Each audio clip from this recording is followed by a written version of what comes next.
Welcome to the deep dive. Today, we're taking the ultimate shortcut into the surprisingly profound world of Fredrik Backman. Yeah, he's that writer, blends sharp humor with really deep emotional insight. Exactly. We've seen it in books like A Man Called Ove, Anxious People. Yeah.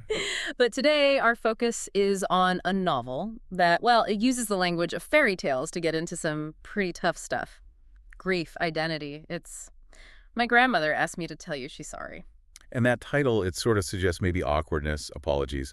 But actually, the sources show it's this stunningly complex look at heroism and dysfunction, too. So what's our mission today? Well, our mission is really to get past the basic plot and, unpack the key themes. What makes a hero? The chaos of family. Some really thorny moral questions. That's what makes this story resonate so much globally. It's a deep dive into how this 7-year-old girl figures out that even idols, even heroes, are, well, messy. Flawed. Right. And just for a quick bit of background on the book itself, it first came out in Swedish, didn't it? Min Mormor Helser, I'll say her for like. Yeah, back in 2013. Then the English translation followed pretty quickly, 2015. And you might know it by different titles, depending on where you are. Exactly. The U.S. title is the long one. My grandmother asked me to tell you she's sorry. Or the U.K. version, my grandmother sends her regards and apologizes. Shorter, but same idea. But either way, it took off fast. Oh, hugely. Rights sold in over 40 countries.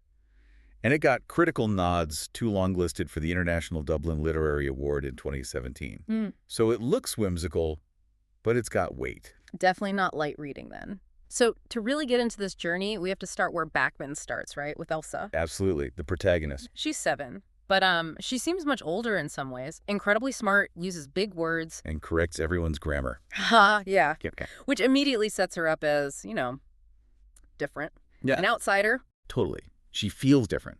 Doesn't fit the typical kid mold. And that feeling, that separation, is what Granny just zeroes in on. Yeah. And celebrates. That relationship is key, isn't it? It's the absolute nucleus of the novel. And Granny isn't just, like, a regular grandma. To Elsa, she's a genuine, active, real-life superhero. But a very specific kind of hero, and kind of hilarious, too. Yeah. What did the sources say about her heroic credentials? Well, she was a doctor, a decorated one, won prizes for her work. Yeah. And she was all about action. Traveled to all the most terrible places in the world, saved lives. Wow. And, importantly for how Elsa sees things, she fought evil everywhere on Earth. She even created this whole fantasy world, the land of almost awake. Right, where she and Elsa were queens. Exactly, fighting darkness together. So she's this professional hero, but also deeply personal for Elsa, taking her side at school, encouraging her imagination. That makes the main plot point, the catalyst, feel even worse. Yeah, when his absolute anchor is just gone. Yeah. When Granny dies, the whole narrative shifts. Right. Elsa's left with these letters, apology letters to deliver. And she has to slowly uncover who Granny really was, beyond the superhero persona.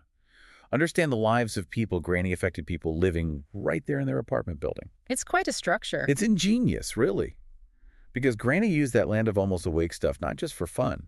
It was a teaching tool. How so? She coded the people in their building, the eccentric, complex, often sad residents, into the fairy tale characters, like the Shadow or the Woe. Okay. So this mission to deliver apologies forces Elsa to connect the fantasy world, the heroes and monsters, to the messy reality of their neighbors. It's like an empathy apprenticeship. That makes sense. And the book really lays out its philosophy on heroes right from the start, doesn't it? Almost like a thesis statement. Exactly. That undeniable line, every 7-year-old deserves a superhero. That's just how it is. Anyone who doesn't agree needs their head examined. Yeah.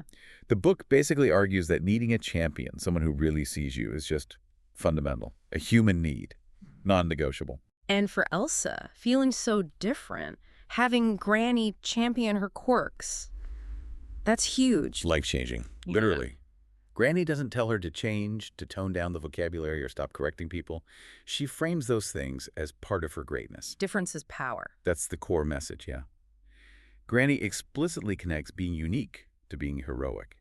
She tells Elsa not to worry about judgment because, quote, all the best people are different. Look at superheroes. After all, if superpowers were normal, everyone would have them. That's more than just validation. It's like building a shield for her. It's a foundational belief system. It protects Elsa from, the everyday cruelties of the world, especially school. That's a powerful point, and it's reinforced by how Elsa's own idea of a superhero starts to change during this mission, right? Yes, absolutely, it evolves. Initially, it's just Granny, the chaotic world-saving doctor. But as she meets these real people, delivers the apologies, sees behind the fairy tale masks. She starts recognizing those positive qualities, or you could call them superpowers, in the quirky, sometimes difficult, deeply wounded people around her, in her neighbors. So heroism shifts scale. Exactly. It goes from this global, dramatic thing, saving lives continents away, to something quiet, Right. local, saving the dignity, the humanity of the people right next door. The goal isn't to be Granny anymore. No, I think the goal becomes seeing people as Granny saw them, flaws and all. And the real test is when Elsa has to actually apply this new understanding herself. And she does, according to the sources. She does. By the end, she kind of graduates from being protected by a superhero to being one. How so? She defends this little boy at school from bullies, using the very lessons Granny taught her: courage, embracing difference. She takes on the mantle herself. But in a human way. In a profoundly human way, which inevitably means grappling with disorder. And that brings us right into the messy stuff, the family dynamics. Oh, yes. The tension between Granny and Elsa's mom. That's central, isn't it? Both for the humor and the heartbreak. Totally. It's the ultimate clash. Chaos versus order. Mom is rigidly orderly. Granny is gloriously chaotic. And they argue constantly. Elsa feels it. Oh, yeah. It's palpable. And it's more than just like a typical mother-daughter thing. It's ideological. The sources have that brilliant quote. The one about chaos being God's neighbor. That's the one. Basically, Mum is orderly and Granny is chaotic. Elsa once read that chaos is God's neighbor, but Mum said if chaos had moved onto God's landing, it was only because chaos couldn't put up with living next door to Granny anymore. Ah, pure Backman. But wait, if Granny's defined by insanity and unruliness, doesn't that kind of undercut her being a hero? How do the sources balance that? That's the contradiction the book lives in. It labels Granny the dysfunctional superhero. Right. Contrasted with Mum, the fully operational one. Exactly. And the book seems to suggest you need both kinds of heroism. The chaotic, passionate, rule-breaking world saver, and the stable, orderly, reliable rule keeper. But they don't mix well. Rarely peacefully, no. Granny's insanity, her unruliness, that's what let her be brave enough to face global evil. But that same quality caused endless arguments and emotional distance with her own daughter. And that whole dynamic, that conflict, it sets the stage for Elsa's struggle with grief, doesn't it? Absolutely. Because she was totally unprepared for Granny's death. No one told her the truth about the cancer. So the chaos just stopped, became silence. Yeah. And that silence leads to real trauma for Elsa. She's just 7, remember, and totally blindsided. And her grief comes out as anger. Profound, brutal anger. Especially aimed at her mom, the stable one she feels let her down. There's that moment when Mom tries to comfort her. And Elsa just lashes out. With that absolute gut punch you were always fighting. You're probably just glad she's dead. Oof, that's rough. It's pure emotional breakdown, betrayal, abandonment, loss, all at once. It is. And it forces the novel to get really philosophical about death, doesn't it? Yeah. To look beyond just the person who died. Right, it broadens the scope. It moves from the personal loss to the universal cost. The book observes the mightiest power of death is not that it can make people die, but that it can make the people left behind want to stop living. Wow. That really shifts the focus. It becomes about the resilience of the living. Exactly. Yeah. Which is precisely what this apology mission forces Elsa to develop. She has to live again. Even though her hero is gone, she has to find a way. And finding that way leads her, and us, into the most morally complex part of the whole story. Backman really doesn't shy away from the gray areas here. Not at all. This involves the resident named Sam. Right. A character who's done genuinely hurtful, damaging things. Things with real consequences for the other residents. Yes. And Granny saved his life. So that's where the superhero shine starts to tarnish a bit. Or at least get complicated, seriously complicated, because Granny's heroism now has these difficult consequences. In her final letter, she includes 2 apologies about Sam. 2? 2. The sources say she apologizes for saving his life in the first place, but then she also apologizes for regretting saving his life. Wow. That captures an impossible bind, doesn't it? Completely. She's trapped. It strips away any easy definition of hero. The person she saved ended up causing pain and fear in her own community. She's caught between, like, her medical oath and the social impact. And that struggle becomes Elsa's struggle, too. It does. The child has to confront the reality of what Sam did. And she asks another character, Alf, a really tough question. What's that? She asks if it's wrong to want people like Sam, people who bring misery, to actually die. Heavy stuff for a 7-year-old. What does Alf say? I assume he doesn't give an easy answer. No, definitely not. No platitudes. His response is, well, it's crucial, he tells her. It is human not to be sure. It is human not to be sure. Yeah. Yeah. And that's where Backman finds the novel's real strength, I think.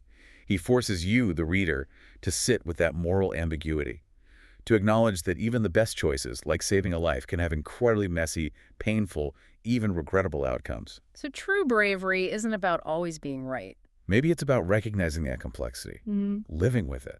Okay, so let's try and wrap this up for you, the listener.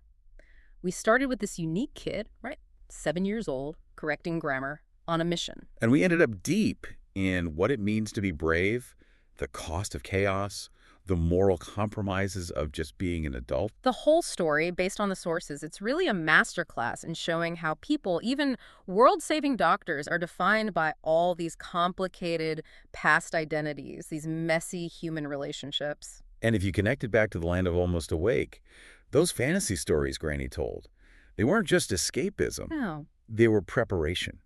Direct preparation for the reality Elsa had to face. The mission, delivering the letters, uncovering Granny's past, helps Elsa see that appearances, well, they're rarely the full picture. It teaches her empathy? Exactly. It equips her to handle everything from bullies to her parents' divorce. It's an education in seeing the real person behind the monster mask, or behind the superhero cape. The ultimate lesson in emotional literacy, really. Absolutely. And maybe this leaves us with a final thought for you to mull over. Building on that tension around Sam. Granny saved countless lives, right? A recognized hero. Yet she felt she had to apologize for saving Sam's life, and then apologize again for regretting saving him. What does that internal conflict tell us about what true bravery really is? Is a hero's legacy measured just by the number of lives saved? Or is it maybe measured by their willingness to face and acknowledge the inevitable emotional moral costs of their most powerful, most complicated choices? That's a profound thought to leave us with. Thank you for diving deep with us today.